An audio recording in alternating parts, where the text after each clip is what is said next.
Assalamualaikum warahmatullahi wabarakatuh.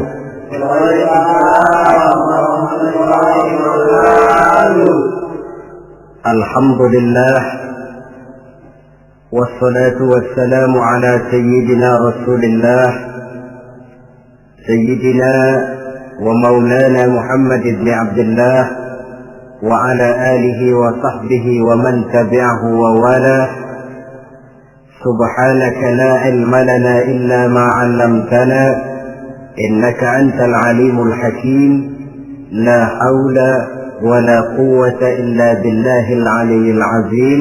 Amma ba'd. Saudara-saudara hadirin kaum muslimin rahimakumullah. Di bulan ini sebagian saudara-saudara kita yang mendapat panggilan Allah untuk melaksanakan ibadah haji telah mulai mempersiapkan diri untuk melaksanakan ibadah yang istimewa ini. Apa keistimewaan daripada ibadah haji? Pertama, ada ibadah yang dititik beratkan kepada kekuatan badan, yang disebut ibadah badaniyah. Misalnya puasa atau sholat. Ada pula ibadah itu yang titik beratnya adalah hati, yang disebut ibadah qalbiyah. Umpamanya zikir khafi, zikir yang tersembunyi. Dan ada juga ibadah itu yang disebut ibadah maliyah, ibadah yang titik beratnya justru kepada harta, seperti zakat, infak atau sedekah. Adapun haji, gabungan dari keseluruhannya, ibadah badaniyah, qalbiyah, maliyah. Badan ikut melaksanakan, hati turut juga, harta pun keluar. Bahkan kurang salah satu daripadanya, jelas tidak akan bisa terlaksana ibadah ini. Umpamanya badan sehat, hati pengen benar bikin uang, tidak punya, terpaksa bengong. Atau uang ada, badan sehat, tapi hati belum kepengen. Barangkali ke New York sampai, ke London, Paris, mondar-mandir, tapi ke Mekah nggak bisa sampai. Lantaran hati itu yang memang belum pengen. Jadi ibadah haji ini merupakan gabungan badaniyah, qalbiyah, maliyah. Yang kedua, ibadah-ibadah yang lain jikalau sudah sampai waktunya bisa dikerjakan di berbagai tempat. Ramadan, kalau sudah masuk waktunya, mau puasa di Jakarta bisa, di Bandung boleh, di Bogor pun jadi. Zakat, kalau sudah sampai haul dan nisabnya, mau dikeluarkan di rumah bisa, di kantor pun boleh. Tidak demikian dengan haji. Dia hanya bisa dikerjakan pada waktu tertentu dan di tempat yang tertentu juga. Kan belum pernah kita dengar orang pergi haji ke Cengkareng. Waktunya tertentu, tempatnya pun tertentu juga. Ini keistimewaan daripada ibadah haji. Oleh karena demikian istimewanya ibadah ini, Allah Subhanahu wa ta'ala mendorong melalui lisan baginda Rasulullah sallallahu alaihi wasallam, di mana Nabi bersabda, al-hajjul mabrur laisa lahu jazaa illa al-jannah. Bahwa haji yang mabrur tidak ada balasan lain dari Allah kecuali surga. Pada kesempatan ini saya ingin ikut menitipkan pesan dan kesan kepada saudara-saudara kita yang akan menunaikan ibadah haji. Apa yang sebaiknya dipersiapkan? Pertama, dan ini yang terpenting, niat. Dengan meninggalkan tanah air menuju Mekah, Madinah, kita bukan turis, bukan mau pergi piknik. Jangan ada niat lain selain niat ibadah karena Allah. Walaupun kita bertemu dengan tempat yang baru, pengalaman yang baru, teman yang baru, tapi niat pertama untuk ibadah karena Allah. Kenapa niat ini penting? Kadang-kadang maklumlah, begitu turun di Jeddah, masuk ke pasar, sudah virus yang dicari, permadani yang dibeli, padahal haji belum lagi mulai, sudah cincin diributi.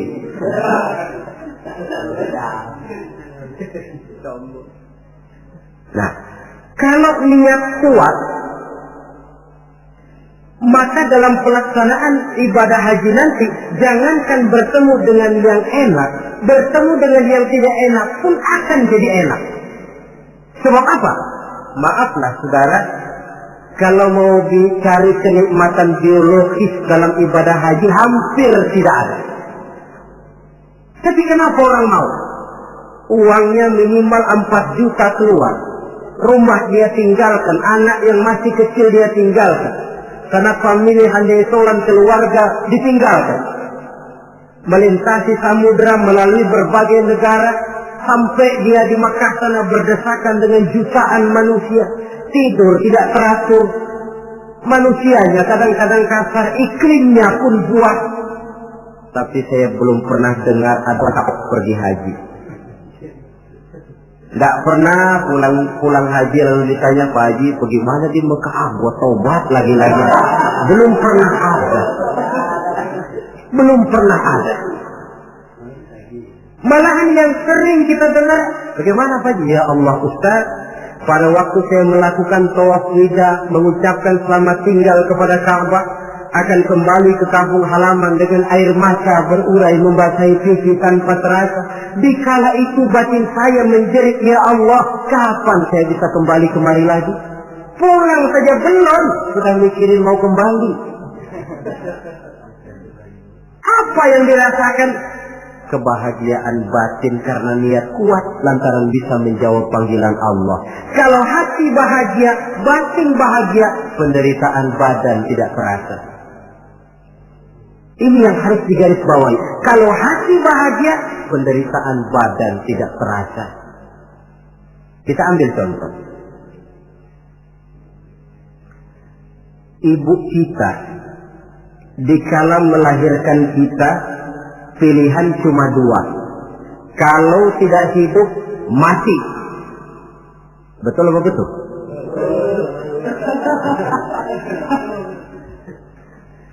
Di tengah kesakitan, penderitaan, dan kepedihan dia lahirkan anaknya dengan untayan air mata. Begitu anak lahir dengan selamat, di tengah kepedihan tiada tara, si ibu senyum. Alhamdulillah, anak saya lahir dengan selamat. Sakit, pedih, menderita, tapi kalah oleh kebahagiaan hati melihat anaknya lahir dengan selamat. Kan gak ada ibu begitu anaknya lahir lalu ditunjuk gara-gara kamu sialan. Gak ada.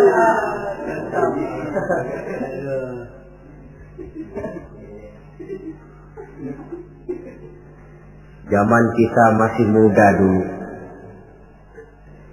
punya pacar rumahnya jauh, kalau mau apel lewat pohon bambu, hujan gerimis, cukup seram, jalanan licin. Tapi giliran apel, kira-kira berangkat nggak? Wajib.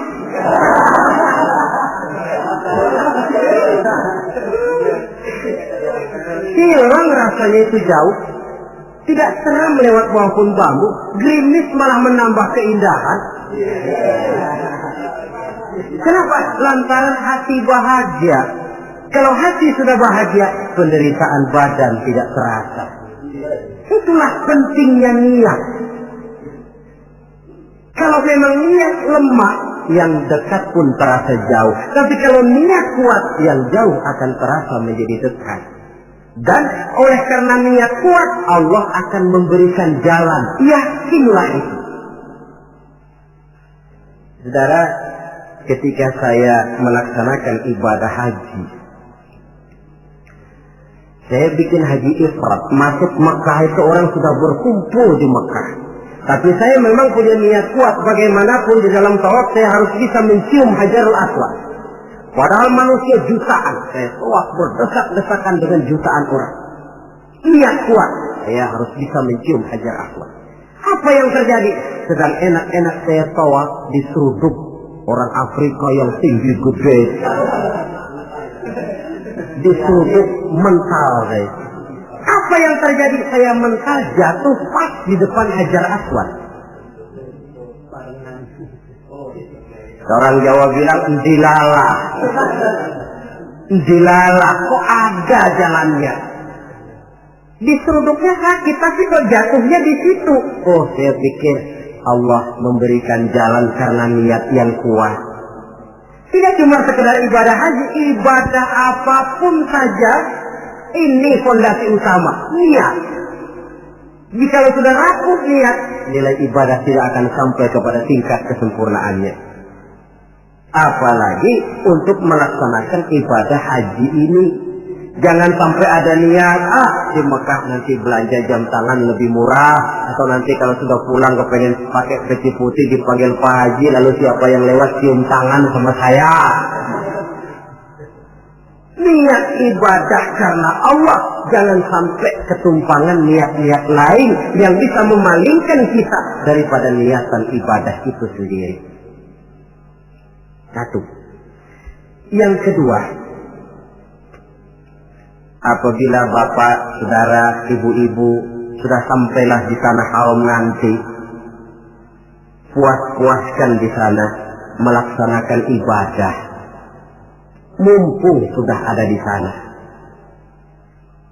Sebab itu kalau orang sudah ada kemampuan, jangan lagi ditunda bikin haji ini. Nabi ancam betul itu.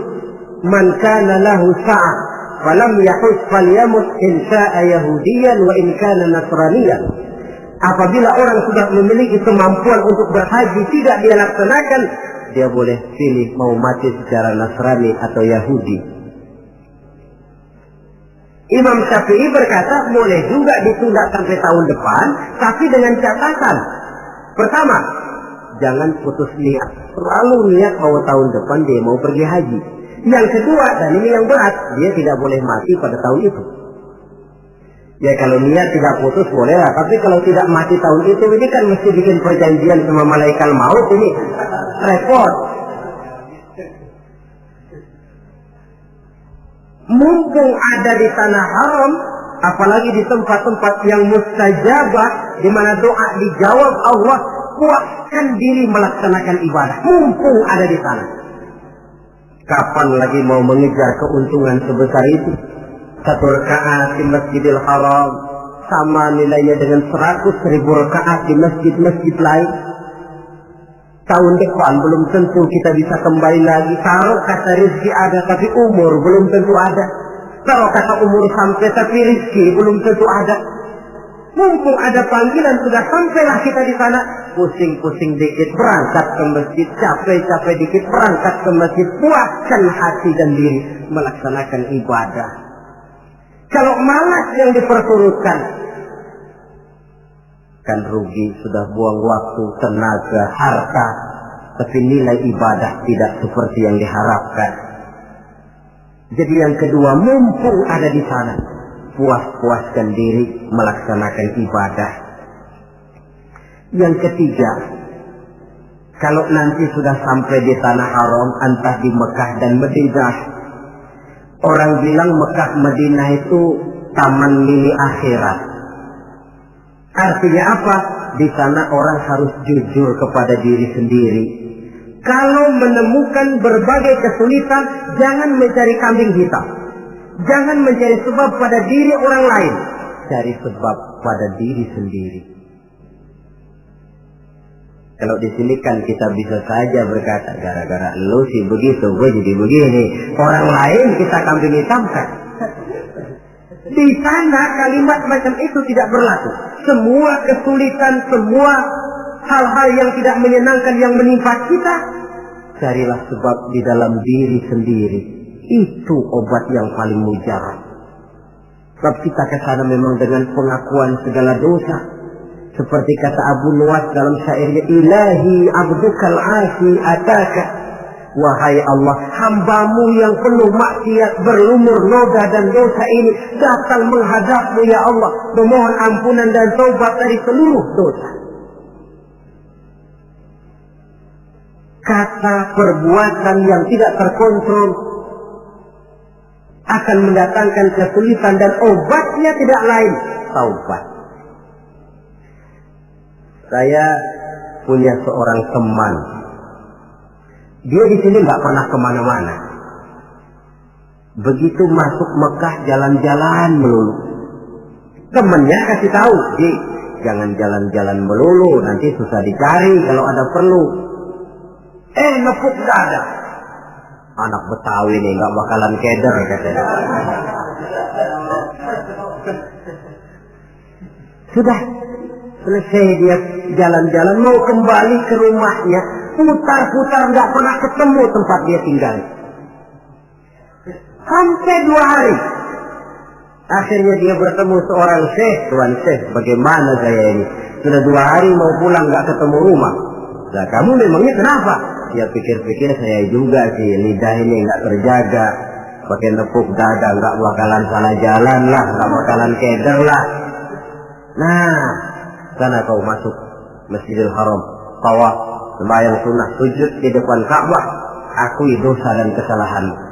Dia masuk tawaf, sholat sunnah, sujud di hadapan Allah, mengakui kesalahannya, keluar dari Masjidil Haram, kelihatan rumahnya. Itu yang saya maksud taman mini akhirat.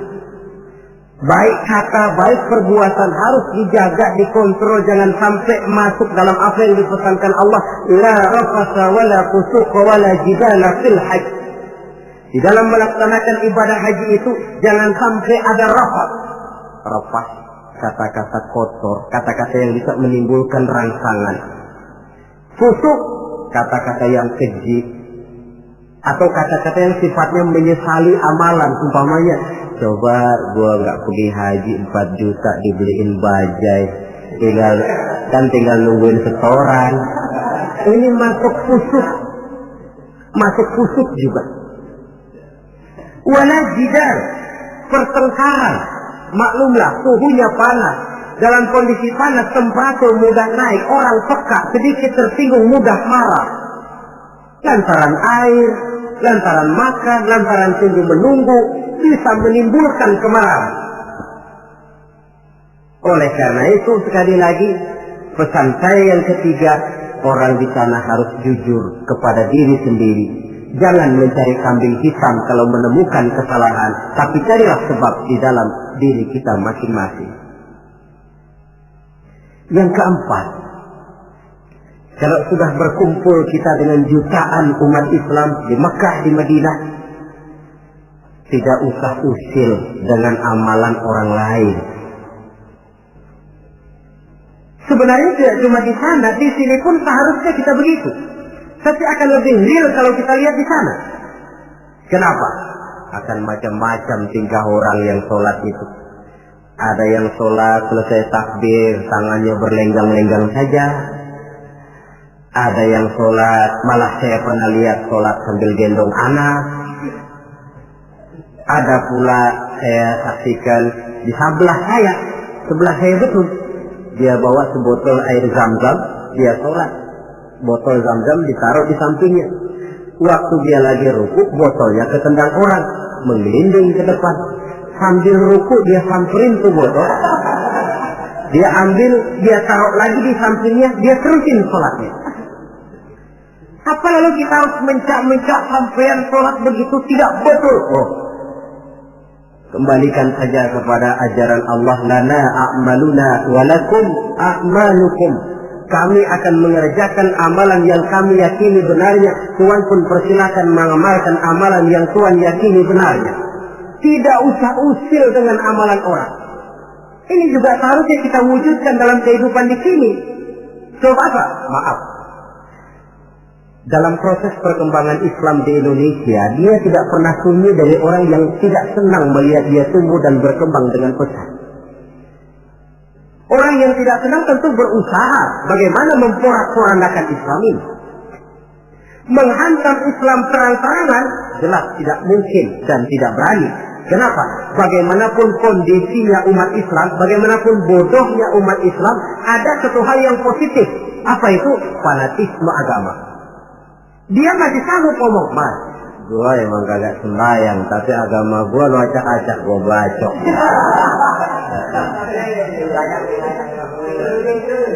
Dari segi fanatisme positif itu positif. Maka orang pun lalu tidak berani menghantam Islam dengan membuka front secara terbuka. Mau menghantam Islam, mereka belajar dari Van der Plas, dari Dr. Gronya, masuk ke tengah-tengah umat Islam. Kalau perlu pakai peci, perlu pakai sorban, nggak bisa assalamualaikum, latihan assalamualaikum. Bikinin kalau perlu merek Islam, yang mereknya Islam, tapi tujuannya bikin kacau dalam Islam. Lihatlah Islam sejati, Islam murni, paling akhir Islam jamaah, lebih akhir lagi Islam ingkar sunnah. Mereknya Islam. Tapi ini kalau sudah mengkafirkan orang yang tidak sepaham dengan dia, kan sudah mulai menimbulkan benih kekacauan. Kalau cara ini dirasakan tidak berhasil, diputar lagu lama. Apa lagu lama itu? Lagu khilafiyah. Satu pakai usolli, satu tidak, bisa RT. Satu kunut, satu tidak, bisa kampung. Satu Jumat azan sekali, satu 2 kali, bikin masjid lagi. Bukankah akan lebih baik mencari titik persamaan daripada sekedar memperbesar pola perbedaan? Apalagi kalau perbedaan itu menyangkut hal yang tidak prinsip, furu'iyah. Jika saya kalau ditanya orang, jawaban saya paling enak. Ustaz, kalau subuh pakai kunut enggak? Kalau saya pakai. Yang tidak pakai bagaimana? Yang tidak pakai, kata yang tidak pakai. Kata yang tidak pakai. Jadi pakai kunut betul? Betul, karena saya pakai kunut. Tidak pakai kunut juga betul? Betul, kata yang tidak pakai kunut. Lah, kalau yang kunut betul, yang tidak kunut betul, lalu yang salah yang mana Ustaz? Yang salah iya, yang subuh enggak sembahyang.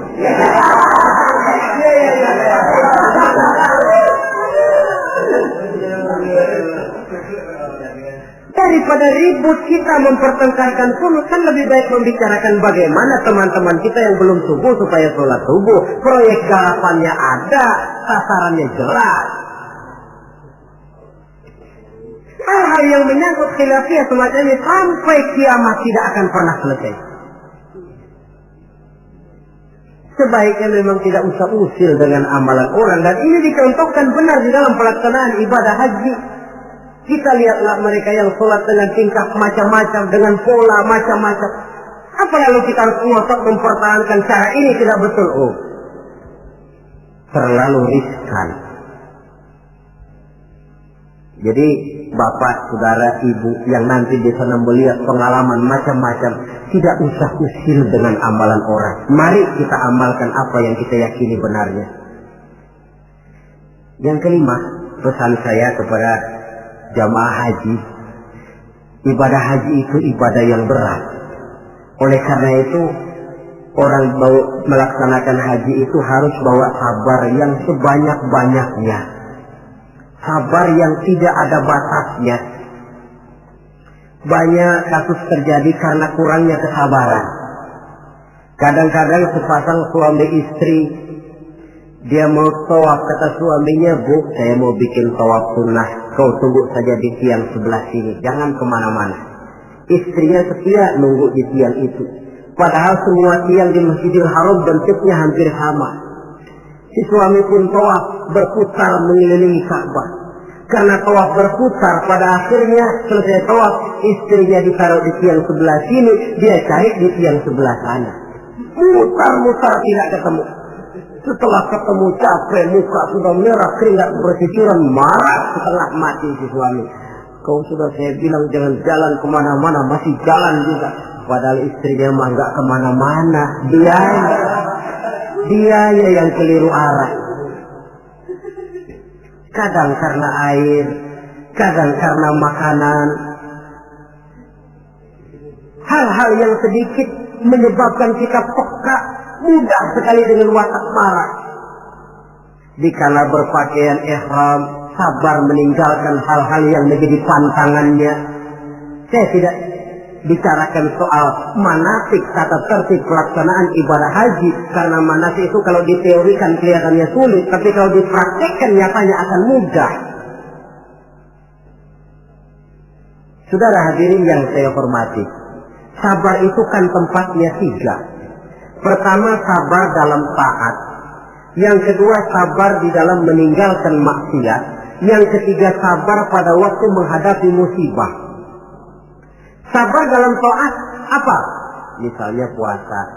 Biar lapar melilit perut, biar haus mencekik kerongkongan, kalau maghrib belum berbunyi jangan sentuh makanan. Sabar dalam taat. Begitu juga kita ketika terbungkus pakaian ihram, tidak boleh bercukur, tidak boleh menggunting kuku, tidak boleh membunuh binatang. Sabar di dalam taat. Yang kedua, sabar dalam meninggalkan maksiat. Umpamanya, kita tadinya penggemar minuman keras, taubat, meninggalkan minuman keras, itu pun perlu kesabaran. Sebab apa? Orang macam-macam. Dia tahu kita bekas peminum, diledeklah kita. Yuk minum yuk. Alah, sekarang aja. Kemarin kan lo yang sukongin. Yang kemarin memerlukan kesabaran. Yang ketiga, sabar pada waktu menghadapi musibah, kesulitan. Apa konsepsi sabar yang hakiki dalam Islam? Sabar yang dijelaskan dalam Al-Quran ialah allazina idza asabathum musibah qalu inna lillahi wa inna ilaihi raji'un.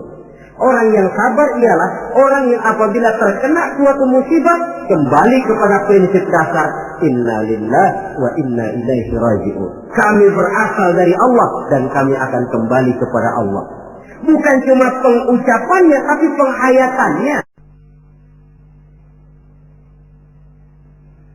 Kalau suatu saat kita terkena musibah, kembali kepada konsepsi dasar inna lillahi wa inna ilaihi raji'un. Kami berasal dari Allah dan kami akan kembali kepada Allah. Bukan cuma sekedar ucapannya, tapi penghayatan kepada kalimat itu. Misalnya apa? Kalau suatu saat kita kehilangan harta, kembali kepada inna lillah. Dulu pun ketika saya hadir ke alam ini saya tidak bawa harta. Kalau sekarang hilang, inna lillah wa inna ilaihi raji'un. Kalau suatu saat kita harus melepaskan pangkat dan jabatan yang kita cintai, kembali kepada konsep inna lillah. Dulu pun ketika lahir ke alam ini tidak ada pangkat dan jabatan yang saya bawa. Kita kadang-kadang dapat musibah, ditinggal mati, sedih, inna lillahinya tidak mau berhenti dari mulutnya, tapi nangisnya pun juga tidak mau berhenti juga. Penghayatan kepada kalimat itu yang berkurang. Jadi jikalau sadarlah kita dari Allah kembali kepada Allah, dalam kata kita ini termasuk pangkat, jabatan, harta, semua yang kita miliki dari Allah berasal kepada Allah juga dia kembali. Artinya sudah punya satu fondasi menghadapi musibah. Sebab beratnya suatu pukulan akan terasa agak ringan kalau kita sudah siap, ketimbang kita tidak siap, walaupun bobot pukulannya sama. Karena itu melaksanakan ibadah haji harus dilantar belakangi dengan kesabaran yang hampir tidak ada batasnya. Inilah pesan saya. Kemudian kesan-kesan yang kita dapatkan dari pelaksanaan ibadah haji, saudara. Pertama, dengan melaksanakan ibadah haji itu kita akan melihat langsung sumber tempat timbulnya agama. Melihat tempat di mana Rasulullah dilahirkan, melihat tempat di mana wahyu pertama kali diturunkan, melihat tempat medan terjadinya perang Badar, perang Uhud. Dari menyaksikan langsung tempat timbulnya agama, timbul at-tamalluk ad-diniyah, rasa memiliki agama, sense of belonging, rasa kecintaan kepada agama dengan mengadakan analogi dan perbandingan. Ya Allah, para sahabat dulu karena iman yang dijaga, karena agama yang dibela. Mereka hijrah dari Makkah ke Madinah 450 kilo lebih, menempuh perjalanan gurun pasir yang gersang dan tandus. Zaman itu kendaraan paling deek onta.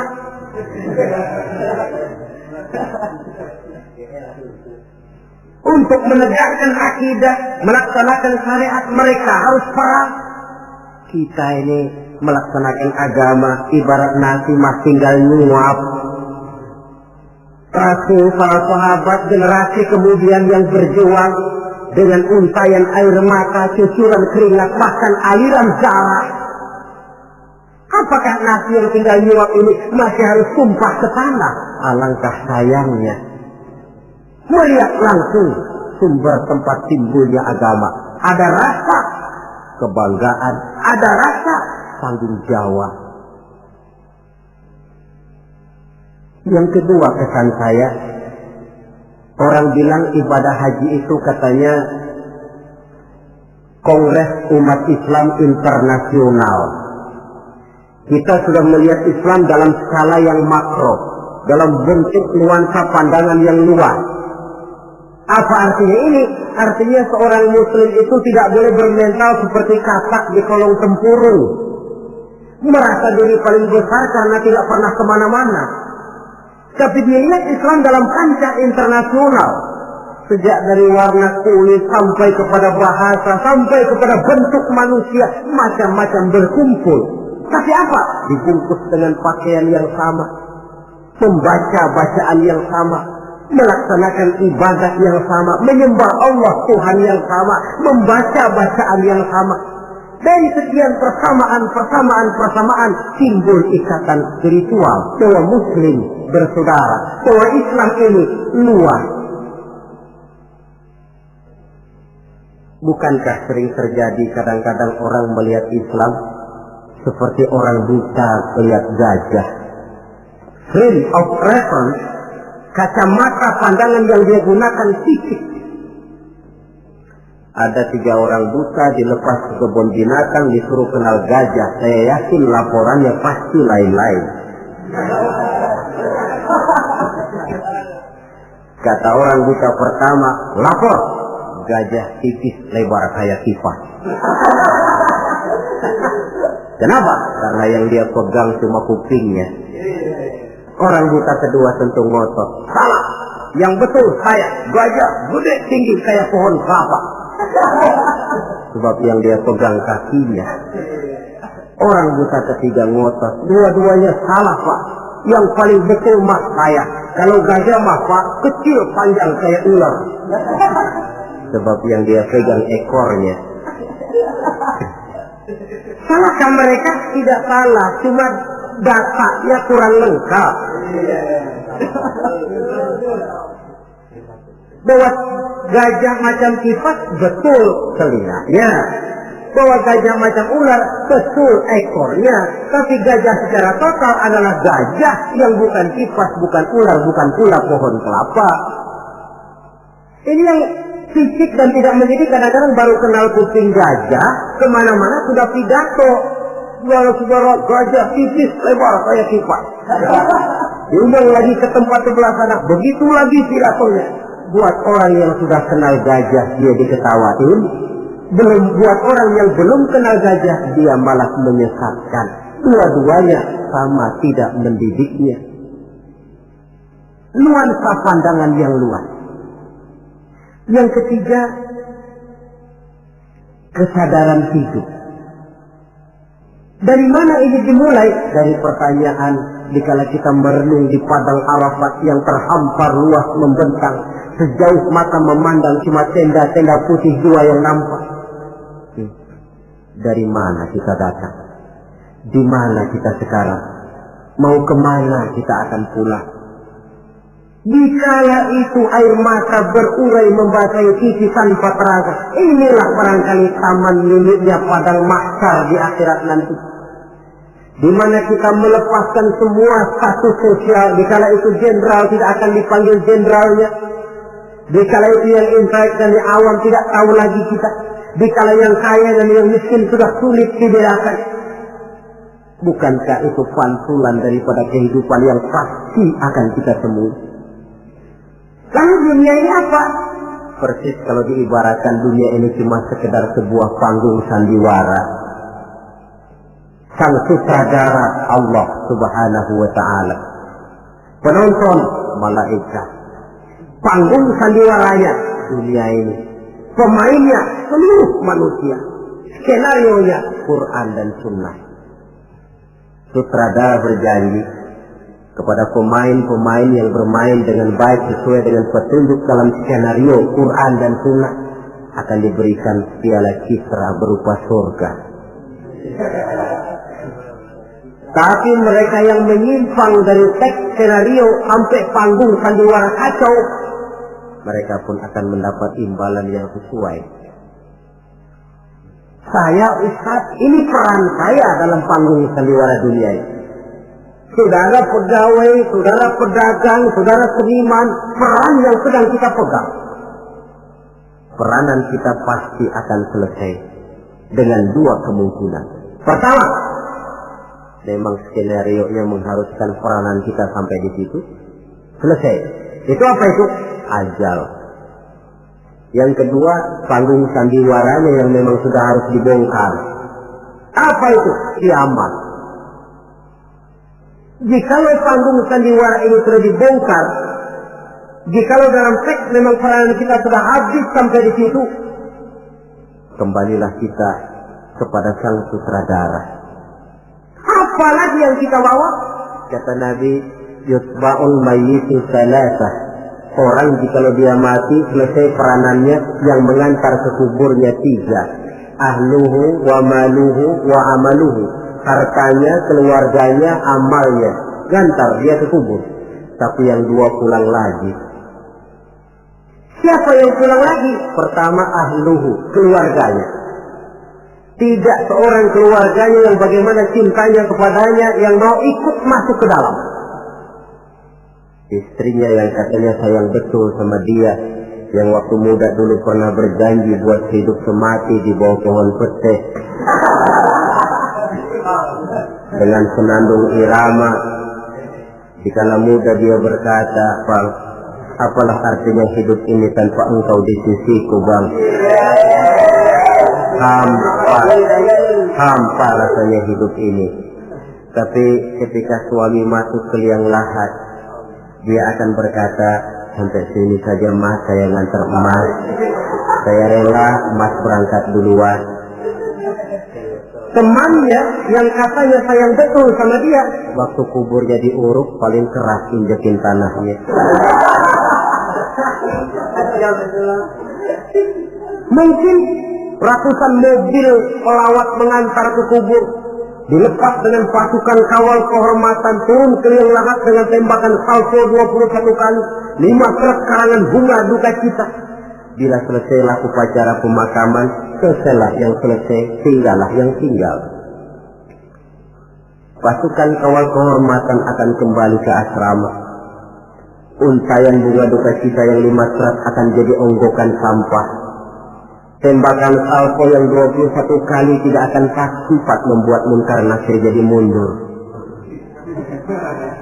Pada kira kalau sudah ada salvo lalu Munkar Nakir berpikir, gua kagak jadi tanya dah.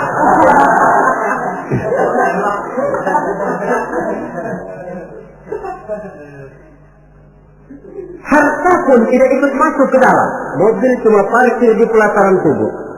Yang setia menemani kita, the best friend, sampai masuk ke dalam itu tidak lain nilai amal yang kita kerjakan di dalam kehidupan ini. Maka hidup hakikatnya kesempatan untuk berbuat amal. Kata Allah, "Wallazi khalaqal mauta wal hayata liyabluwakum ayyukum ahsanu amala." Dialah Allah yang telah menciptakan hidup dan mati untuk menguji kamu, siapa di antara kamu yang paling banyak amal kebajikannya. Hidup adalah kesempatan berbuat baik. Nah, status sosial di Padang Arafat saja sudah tidak berlaku. Pernah terjadi seorang jenderal, dia sedang mencium Hajar Aswad karena terlalu lama kepalanya ditarik orang Baduy yang Islamik. Dia marah mau dipukul si Baduy. Sabar Pak, Ini orang kurang ajar Ustaz. Saya kan jenderal. Saya belum pernah digitukan orang. Iya, jenderal kan di negara kita, Pak. Di sini kan Ka'bah. Jenderal nggak laku di sini. Di sini ini kita harus jujur kepada diri sendiri. Kalau kepala kita diangkat orang, barangkali kita di sana sering ngeplakin kepala orang. Oh ya, terbuka saja. Memang kita kemarin ini mau membersihkan diri, ibarat baju, kita datang bawa baju kotor, berharap pulang mau bawa baju bersih yang bisa disimpan dalam lemari. Tentu saja baju itu mesti dicuci. Dicuci artinya disabuni, digilas, dijemur, disetrika.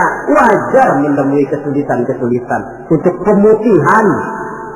pemutihan pribadi yang telah dilumuri oleh dosa dan kesalahan. Saudara hadirin, luasnya nuansa pandangan menyebabkan kita tidak berpikir secara fisik, tapi mampu melihat persoalan dari sudutnya yang luas. Itu yang saya rasakan di dalam pelaksanaan ibadah haji.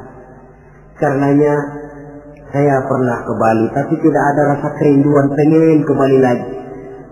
Saya pernah ke Jogja, ada orang cerita tentang Jogja, Borobudur, Parangtritis, rasanya kok biasa-biasa saja. Saya pernah ke Mekah, tapi tiap kali orang cerita Ka'bah, tiap kali orang cerita Sa'i, tiap kali orang cerita wukuf, terbayang kembali semua itu, kerinduan untuk kembali lalu menggebu-gebu. Suatu kenikmatan yang tidak bisa dilukiskan dengan kata-kata. Hanya mereka yang sudah melaksanakan yang tahu semua itu. Paling akhir, tentu sekedar kesan kita harapkan Bapak, Saudara, Ibu yang akan melaksanakan haji ini tidak hanya sekedar bisa pergi, tapi kembalilah ke tengah keluarga dengan selamat, dan yang paling penting membawa haji yang mabrur. Apa yang haji mabrur itu? Ukuran hakikat haji mabrur itu wallahu a'lam. Allah saja yang maha tahu. Tapi kita bisa lihat zahirnya. Bagaimana zahirnya? Apa kalau haji mabrur itu kemana-mana tidak pernah lepas peci putih? Mungkin. Apa harus selalu pakai gamis? Mungkin. Tapi itu sekedar kulit. Kulit sih bisa dibikin-bikin. Kulit penting, isi penting. Saudara dapat duren di jalanan, isi doang, kulitnya nggak ada. Kira-kira mau makan nggak? Jadi kulit penting, isi penting. Lebih penting daripada kulit adalah isi. Artinya apa? Jiwa haji. Bukan cuma sekedar pakaian haji, tapi berjiwa haji yang ditempa oleh pengalaman di Mekah, Madinah, dan di tempat-tempat bersejarah lainnya. Membekas dan membayang dalam gerak hidup kita. Kalau setelah pulang haji lebih positif daripada sebelum dia berangkat, itu tanda di antara tanda-tanda haji yang mabrur. Sebelum berangkat haji, sholatnya masih agak belang-belang. Setelah pulang haji, full, tidak ada belangnya lagi. Sebelum berangkat haji, pelitnya 17 setan. Setelah pulang haji, berubah menjadi orang yang dermawan. Itu tanda mabrur. Sebab apa? Di masyarakat haji ini barometer. Orang sering bilang, kenapa lo maghrib kok nggak ke masjid? Itu aja yang pagi masih di perapatan. Pak Haji katanya. Padahal kan tidak mesti begitu. Tapi masyarakat kadang menilai itu sebagai figur. Ini yang harus kita hati-hati. Makanya tidak heran dalam komposisi rukun Islam, ibadah haji diletakkan yang kelima. Kenapa? Sabda Nabi, buniyal Islamu ala khamsin. Kalau Islam ibarat rumah, maka rumah ini didirikan di atas 5 unsur. Kita bandingkan Islam dengan rumah. Orang kalau mau bangun rumah sebelum pasang tiang, kusen, jendela, kan yang paling dulu dia bikin fondasi. Dalam bangunan Islam fondasinya apa? Asyhadu an la ilaha illallah wa asyhadu anna Muhammadar Rasulullah. Kenapa saya katakan fondasi? Saya bersaksi tidak ada Tuhan melainkan Allah. Artinya apa? Artinya saya tidak akan menyembah kecuali hanya kepada Allah. Saya tidak akan minta tolong kecuali hanya kepada Allah. Saya tidak akan menggantungkan hidup kecuali hanya kepada Allah. Saya tidak akan minta rezeki kecuali hanya kepada Allah. Saya tidak akan pernah takut kecuali hanya kepada Allah. Fondasi. Kalau fondasi keropos, bangunan tidak akan tahan lama. Benar, Tuhan kamu Allah. Betul. 1 juta ya, tidak Tuhan. Ya, 2 juta, 2 juta, 10 juta enggak. Sekali Allah Tuhan saya, sampai titik darah saya yang paling terhabiskan. Allah Tuhan saya. Ini fondasi yang mantap. Tapi kalau masih bisa digoncang, masih fondasi jatuh. Tuhan kamu Allah. Ya. Tunggal, Bang Jeli, pulang yula. Ya, atur aja dah. Gimana kalau kita atur? Gimana ya? Pikir-pikir dulu. Masih pikir-pikir dulu pun merupakan ciri akan rapuhnya fondasi. Nah, kalau fondasi sudah siap, baru mulai naik pasang tiang. Dalam bangunan Islam yang jadi tiang apa? As-salat, imaduddin. Salat, tiang agama. Tiang pokok 5. Zuhur, asar, maghrib, isya, subuh. Tapi supaya bangunan ini kuat, ada tiang-tiang tambahan. Tahajud, hajat, istikharah, duha. Tiang-tiang tambahan supaya rumah kuat. Tapi jangan lupa, tiang diri di atas fondasi. Kalau fondasi miring, tiang ikut miring. Hanya orang sembahyang kan macam-macam. Ada yang harian, ada yang mingguan, ada yang tahunan.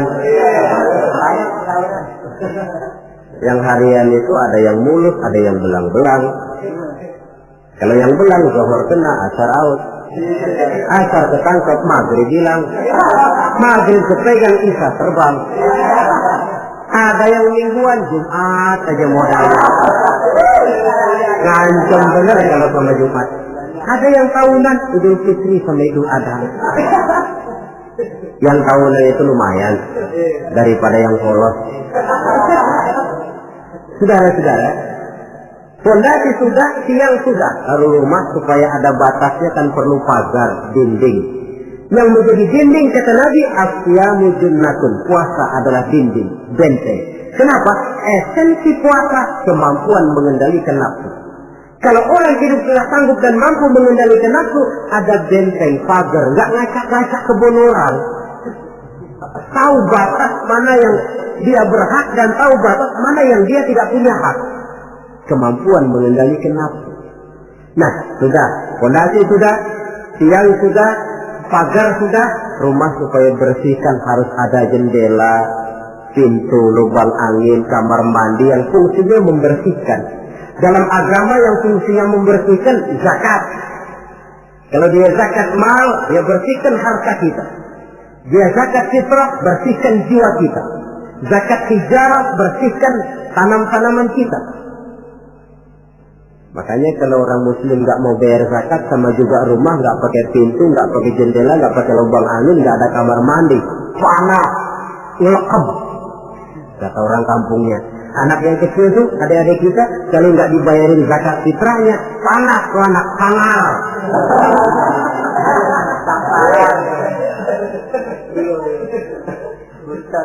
Nah, lalu kalau sudah alat-alat pembersih sudah, mulai naik kap di atas, tinggi, kapnya putih, haji. Kalau kita kan masih kap hitam. Kalau sudah naik kap, biasanya rumah itu kan sudah agak adem. Artinya apa? Orang kalau sudah selesai menunaikan ibadah haji, temperamennya, jiwanya, pembawaannya lebih mapan, lebih matang, lebih dewasa, pertimbangannya lebih banyak. Kenapa? Skalanya sudah skala pasang kap.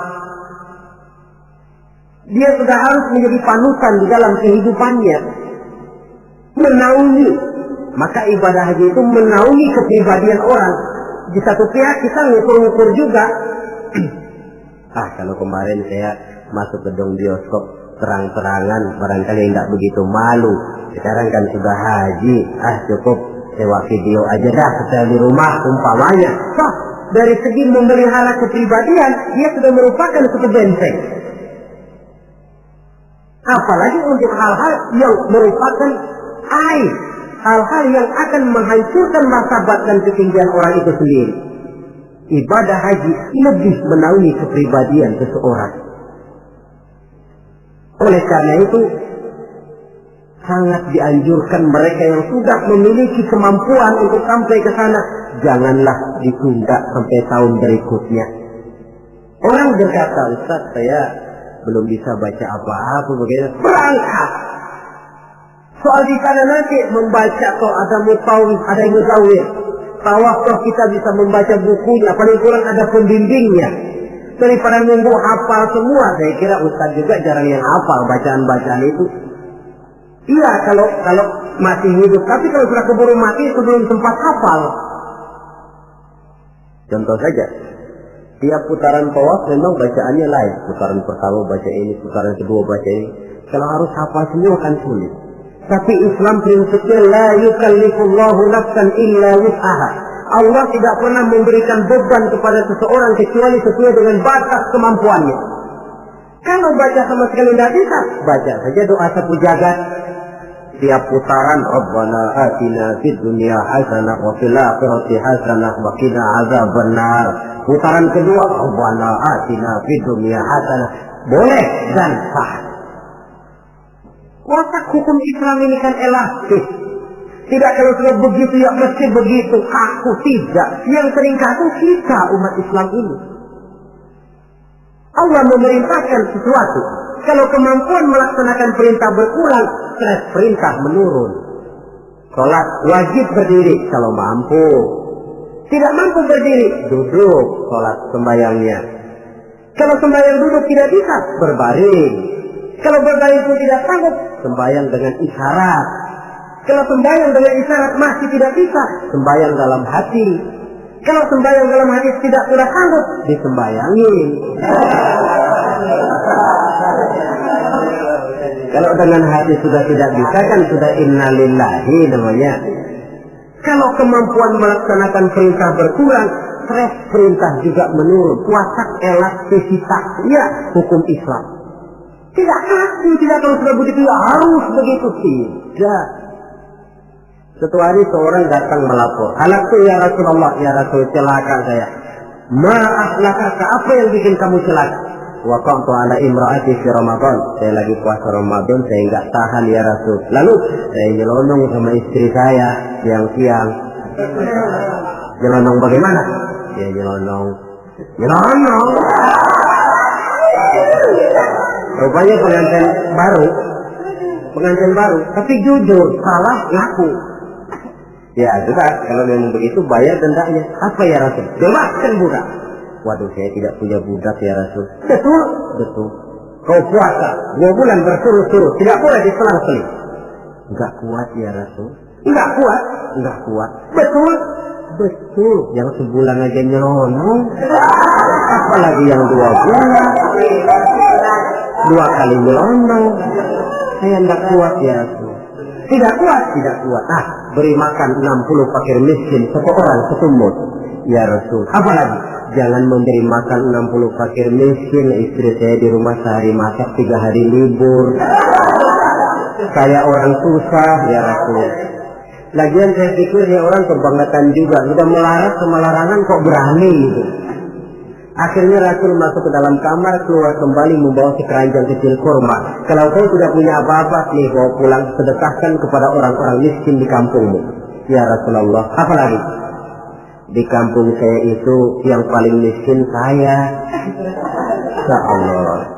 Rasul tersenyum, ya sudah bawa pulang kasih makan anak istrimu di rumah. Sudah melanggar larangan, dapat kurma lagi. Elastis. Tidak, kalau sudah begitu ya mesti begitu. Tidak, la yukallifullahu nafsan illa wus'aha. Dalam ayat lain, yuridullahu bikumul yusra wa la yuridu bikumul usra. Allah menginginkan kemudahan kepadamu dan sama sekali Allah tidak menginginkan kesulitan bagi kamu. Dalam surah Thaha lebih jelas lagi, ma anzalna 'alaikal qur'ana litashqa illa tadhkiratan liman yakhsha. Kami tidak turunkan Quran ini untuk bikin sulit hidup kamu, tidak. Ini cuma peringatan bagi orang-orang yang takut kepada Allah. Quran, Islam, syariat yang dibawa Rasul tidak untuk menyulitkan manusia, tetapi justru untuk peringatan dan membawa manusia kepada kebahagiaan sejak dari dunia ini sampai ke akhirat nanti. Oleh karena itu, tidak lain tentunya kita ikut mendoakan. Mudah-mudahan saudara-saudara kita yang tahun ini melaksanakan ibadah haji, semoga mereka selamat pulang perginya, kembali ke tengah-tengah keluarganya dengan membawa haji yang mabrur. Dan kita pun yang tahun ini belum beroleh panggilan, mudah-mudahan tahun depan atau tahun-tahun berikutnya dipanggil Allah, supaya kita juga bisa merasakan nikmatnya ibadah di Masjidil Haram, di Masjidil Nabawi, dan di tempat-tempat yang mustajabah lainnya. Sekianlah saudara-saudara pertemuan kita pada saat ini, mudah-mudahan ada manfaatnya. Terima kasih banyak atas segala perhatian, mohon maaf atas segala kekurangan. Maklumlah ibarat kata pepatah, wa qad yurja li jarhi sayfi bur'un wa la bur'u lima jarahal lisan. Kalau pedang lukai tubuh, masih kan ada harapan sembuh. Kalau lidah lukai hati, kemana obat hendak dicari. Untuk itu saya mohon maaf. Usikum wa nafsi bitaqwallah. Aqulu qawli hadza wa astaghfirullahal azim li wa lakum. Wassalamu alaikum warahmatullahi wabarakatuh.